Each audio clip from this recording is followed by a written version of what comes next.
সমগ্ৰ গোলাঘাটবাসী ৰাইজে আজি তিৰংগা যাত্ৰাত স্বতঃস্ফূৰ্তভাৱে আজি ইয়াত যোগদান কৰিছে আৰু ভাৰতীয় সৈন্যবলৰ মনোবল, ভাৰতীয় সৈন্যবলক শ্ৰদ্ধা আৰু ধন্যবাদ কৃতজ্ঞতা জনাবৰ কাৰণে লগতে ভাৰতৰ নিৰ্ণায়ক যি নেতৃত্ব প্ৰধানমন্ত্ৰী নৰেন্দ্ৰ মোদী ডাঙৰীয়াকো ধন্যবাদ জ্ঞাপন কৰিবলৈ এই তিৰংগা যাত্ৰা আয়োজন কৰিছে।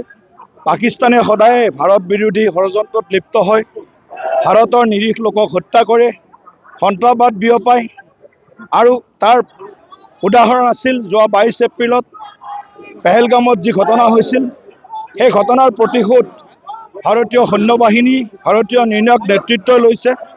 1.5 শতাধিক সন্ত্ৰাসবাদীক আধা ঘণ্টাৰ ভিতৰত তেওঁলোকক জহন্নামপ্ৰাপ্ত কৰাইছে, 9টাকৈ সন্ত্ৰাসবাদী ঘাটি উৎখাত কৰিছে। পাকিস্তানীৰ যি এয়াৰবেছ সম্পূৰ্ণৰূপে ধ্বংস কৰি পেলাইছে। গতিকে এই ধৰণৰ যি এটা পাকিস্তানক এশিকনি দিয়াৰ প্ৰয়োজন আছিল, এই এশিকনি দিয়াৰ কাৰণে ভাৰত চৰকাৰে লোৱা সিদ্ধান্তক আজি দেশৰ জনগণে আদৰণি জনাইছে আৰু ধন্যবাদ জ্ঞাপন কৰিছে। আৰু গোলাঘাটবাসী ৰাইজেও আজি সকলোৱে আজি ওলাই আহি এই যাত্ৰাত অংশগ্ৰহণ কৰিছে। গোলাঘাটবাসী ৰাইজক মই ধন্যবাদ জ্ঞাপন কৰিছোঁ। ভাৰত মাতা কি জয়। আজি ভাৰতীয় সেনাবাহিনীক উৎসাহিত কৰিবৰ বাবে গোলাঘাট জিলাৰ সদৰত নাগৰিক সমাজৰ উদ্যোগত গোলাঘাট জিলাবাসীৰ সহযোগত তিৰংগা যাত্ৰা আয়োজন কৰা হৈছে। কাশ্মীৰৰ যি নাৰকীয় ঘটনা, সেই ঘটনাৰ পাছত ভাৰতৰ সেনাবাহিনীয়ে নৰেন্দ্ৰ মোদী ডাঙৰীয়াৰ নেতৃত্বত যি বলিষ্ঠ পদক্ষেপ ল'লে আৰু পাকিস্তানত থকা সন্ত্ৰাসবাদী ঘাটি নিৰ্মূল কৰি ভাৰতৰ বিজয় সাব্যস্ত কৰিলে। আমি সেনাবাহিনীৰ প্ৰতি কৃতজ্ঞতা জনাই আজি তিৰংগা যাত্ৰা আয়োজন কৰিছিলে আৰু আমি ইয়াতে অংশগ্ৰহণ কৰিছোঁ।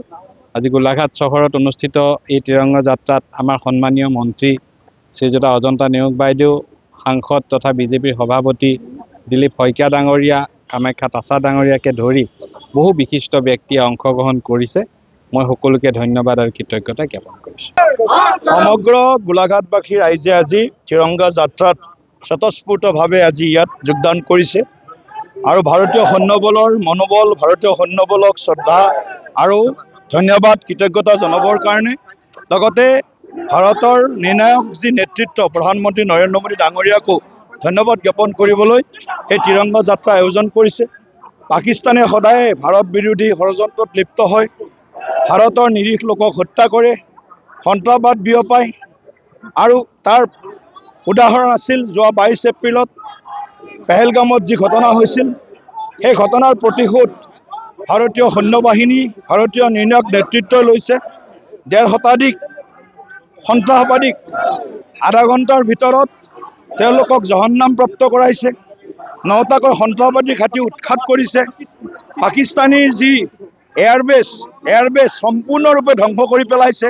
গতিকে এই ধৰণৰ যি এটা পাকিস্তানক এশিকনি দিয়াৰ প্ৰয়োজন আছিল, এই এশিকনি দিয়াৰ কাৰণে ভাৰত চৰকাৰে লোৱা সিদ্ধান্তক আজি দেশৰ জনগণে আদৰণি জনাইছে আৰু ধন্যবাদ জ্ঞাপন কৰিছে। আৰু গোলাঘাটবাসী ৰাইজেও আজি সকলোৱে আজি ওলাই আহি এই যাত্ৰাত অংশগ্ৰহণ কৰিছে। গোলাঘাটবাসী ৰাইজক মই ধন্যবাদ জ্ঞাপন কৰিছোঁ।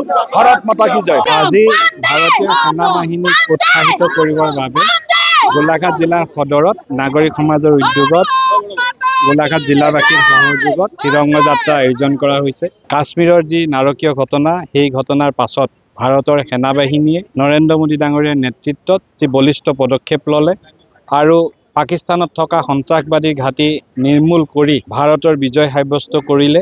আমি সেনাবাহিনীৰ প্ৰতি কৃতজ্ঞতা জনাই আজি তিৰংগা যাত্ৰা আয়োজন কৰিছিলে আৰু আমি ইয়াতে অংশগ্ৰহণ কৰিছোঁ।